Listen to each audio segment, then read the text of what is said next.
Writing on Truth Social, when I watched that violent bullet strike my husband Donald, I realized my life and Barrett's life were on the brink of devastating change. I am grateful to the brave Secret Service agents and law enforcement officials who risked their lives to protect my husband. I commend those of you who have reached out beyond the political divide today and always. His son Eric Trump telling ABC News his father is the toughest man I have ever met. Tonight from the Oval Office, President Biden with a message for the nation. I want to speak to you tonight about the need for us to lower the temperature in our politics. And remember, when we disagree, we are not enemies. We're neighbors, we're friends, co-workers, citizens, and most importantly, we're fellow Americans. We must stand together. He addressed from the Oval Office just a short time ago. Let's bring back in Rachel Scott, who is still in Butler, Pennsylvania for us. And Rachel, we know that Donald Trump has landed in Milwaukee at this hour. The Republican National Convention begins tomorrow. And so many of the images that the country, the world has seen in the last 24 hours, the images you saw firsthand reporting right there at that rally, will now define a campaign for Donald Trump right through November. The minds of Americans, these are the images that are now going to fuel Donald Trump's campaign. Image of the former president, the presumptive Republican nominee, bloody with his fist up in the air, surrounded by Secret Service agents as he's rushed down those stairs and into that armored vehicle where he went to a local hospital for treatment. The former president moving forward full steam ahead with plans to attend the Republican National Convention tonight, and President Biden vowing to promise every single resource necessary to ensure the safety of former President Donald Trump, David. And personally, Rachel, as someone who has covered this campaign for us day in and day out, you were right there in that crowd with the rest of reporters who had gathered there. Can you describe for us the scene, if you will, and of course, the very obvious questions that you have, not only as a reporter, but as someone who has been to these rallies about security, and the Secret Service and authorities being praised for getting the former president off that stage quickly. But now that we know just how close that shooter came and that he was perched on a rooftop overlooking that rally, there are many questions ahead. So many questions, David, and the primary one is how exactly did a suspected gunman get that close to the former president of the United States? I have been to almost every single campaign rally this cycle. I can tell you there are extraordinary layers of security. You have to pass through metal detectors. Your bags are then screened by Secret Service. There are certain items that are even prohibited from people taking into these rallies. In many cases, you feel safe and secure just by the amount of law enforcement that are present at these rallies, the presence of Secret Service there as well. David, initially we didn't know what exactly those popping noises were. We were told to just rush to the ground, to cover our heads, and some people shouting gunfire, gunfire. We had the screams not only of adults but also some children that were there with their parents attending this rally.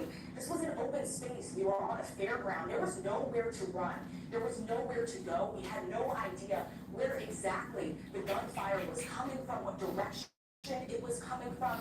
The screams, I could still hear them piercing in my brain at this hour, just hours after that gunfire erupted there at that rally. It was stark, it was terrifying for so many people there, and what you heard there from that woman, so many people just praying, not only praying during that moment that they would make out safely, but praying that there's a better way forward for this country, David. Rachel Scott here for our special tonight. Rachel, thank you. We do have remarkable new reporting here tonight emerging about the critical few moments just before that shooting started. A law enforcement officer now telling ABC News that a local police officer was on the roof of that building and actually confronted the shooter just seconds before he opened fire on the former president. It's believed the officer then fell when the shooter turned to him and aimed his weapon at the officer. Authorities believe he then turned back the suspect and began firing in the direction of the former president. Here's our Chief Justice correspondent, Peter Thomas.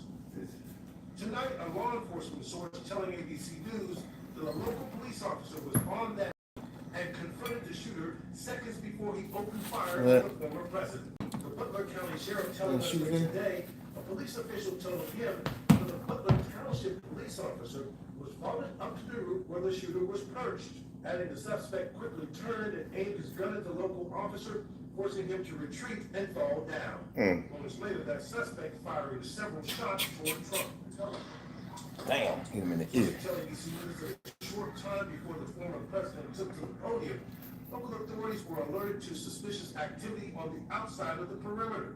were in the process of looking for a suspect. I am aware that law enforcement had responded to a number of reports of suspicious activity. Attended the rally and saw the shooter open fire. Outside, man outside says, the guy got a gun and points. I look over at the AGR building, and there's a guy going in front of him, laying down on the AGR roof. At that point, I look over, the guy starts taking shots at the president. And tonight he's raising serious questions. My main thought is why the Secret Service was not on top of that building. Investigators are now trying to figure out how the suspect made it up to the roof. Here's the shooter located less than 400 feet from the podium. The shooter is outside of the security perimeter, which flows from the magnetometer tents, where the crowd came through as they were checked for weapons. The Secret Service snipers who were part of the team responsible for protecting former President Trump were perched at a number of elevated locations themselves. Photographs and video captured precisely where they were. Law enforcement sources telling ABC News the Secret Service sniper faced a harrowing split-second decision. Once the sniper noticed the suspect was on the rooftop, he had to determine whether the man posed a threat. The shots were fired and became apparent. The sniper opened fire, killing the suspect. Security breach all the more maddening because senior federal law enforcement officials have been warning for months that the threat environment is perhaps as dangerous as it was before 9/11. In recent days, we spent time with the Secret Service as they prepared for the RNC and DNC conventions, watching them in high-speed motor vehicle training. How they would respond to a terrorist attack. They were clear they understood that the nation faced urgent threats. We have to train from the lone wolf gunman all to possibly state-sponsored terrorist attacks. Here, Thomas with us now as well. Here, I want to go back to that new reporting tonight that a law enforcement source has told ABC News that a local police officer actually had time to confront the shooter on the roof. This was just moments before he opened fire on the former president. Obviously, this would suggest that authorities might have been just seconds away from possibly stopping all this. But as you reported, the source saying that officer then fell and the suspect was able to then turn back toward the rally and the former president. That's right, David. There was apparently a desperate attempt to stop the shooter before he got those shots off. But the critical question is how that shooter was able to get on the roof in the first place unimpeded, David. We heard a couple of things from President Biden today that were striking, Pierre, when it comes to the Secret Service. First, he said that he has instructed the Secret Service moving forward that they have all of the resources they need to continue to keep former President Donald Trump safe. He also called for a full and sweeping review of this rally. He said he'll make the results public. And he asked immediately for a sweeping review of security for the Republican National Convention, which of course starts tomorrow. President Biden making it very clear that the Secret Service needs to keep Donald Trump safe. He keep himself straight. Everything is being looked at in this extraordinarily dangerous threat environment. The president is also calling on for an independent investigation into what took place on that Pennsylvania field, David. And then about the questions for the Secret Service themselves, Peter. I know many were applauding the Secret Service for their quick action. The world has now seen those images of them getting the former president off the stage. What are your sources telling you about the very real questions moving forward about how that gunman was able to get up on that roof? Not noticed until it's been reported witnesses actually looked up and saw a suspicious person, and now you're reporting tonight that an officer might have confronted them, had some sort of interaction, but the fact that they got there in the first place, so close to that security perimeter. Well, David, members of Congress are calling on the Secret Service director to appear before Congress on July 22nd. They're demanding answers. We're told by the Secret Service that she will comply with all questions. She will try to get answers. They know they have to be more transparent than they've been.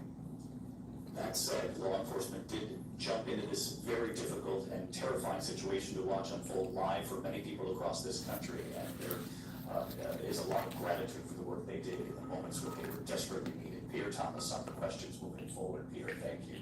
Of course, the investigation into the gunman is fast moving. We're learning tonight about the suspect described as lonely and quiet by those who knew him. Authorities say his motive is still unclear. He was armed with an AR-style rifle purchased legally by his own father some time ago. And tonight, what's now been found in the gunman's vehicle and inside the home. Here's our senior investigative correspondent, Aaron Katursky in Pennsylvania. That was got a note. More than 24 hours after the attempted assassination of former President Trump, investigators know the suspect and they know his weapon. What they don't know is the most important thing, why he did it in the first place. 20-year-old Thomas Brooks, seen here in his yearbook photo in an American flag t-shirt, drove more than an hour from his home just south of Pittsburgh to a rooftop overlooking a rally where Trump was speaking. He worked in a nursing home. Records show Brooks had no military background. The ATF traced the AR-style rifle he used to try and kill Trump, and sources told ABC News it was purchased legally by his father in 2013. The bomb squad cordoned off his home in Bethel Park. Authorities searched his car, the scene in Butler, and his home. Telling ABC News they found what appeared to be rudimentary explosives at both locations. One source saying they looked like grenades. CNN is reporting that Brooks' father told them he was trying to figure out what the hell is going on, but would wait until I talked to law enforcement before speaking about his son. Neighbors are stunned. The alleged would-be assassin lived among them. I guess in today's day and age, you just never really know somebody at all anymore, and it's kind of shocking. When we pulled up, said we couldn't get on the street, so I thought it was an accident. Then I found out something different, that the young man is the gentleman that shot at Mr. Trump. How sad for his parents. I'm stunned. I mean, where is America going to now? The country's been never so divided, okay? Everyone needs to go and take a step back, relax. If you have differences with a candidate, you do it at a voting booth. You know, you don't do it, you don't take action like this clown did. I want to be put on the map, but not for something like that. Like anyone else, I want to be able to say, you know, hey, yeah, I'm from Bethel Park. We really did that great thing. Well, this isn't such a great thing. Brooks, seen here at his graduation ceremony in 2022. Fellow students say he was smart and a loner who was rejected by the rifle team, in part for being such a bad shot. It was considered dangerous. I want to say he was a loner more because he was quiet, but like he was just bullied. Like he was bullied so much. He was just made fun of, I guess, for the way he dressed. He wear hunting outfits sometimes. He would always wear a mask. He wore a mask. Like you could look at him and you'd be like, something's a little off. That's how I describe him. Investigators are now trying to search his phone. They're looking for any misinformation he may have been consuming and whether that played any role. So far, though, they say they've uncovered no links to any extremist organizations. So let's bring in our chief investigative correspondent, Aaron Katersky. And Aaron, authorities are pouring through all of that material tonight. Of course, still searching for a motive. One of the things that you reported that was so striking is that in looking at his social media profile and what they've been able to get access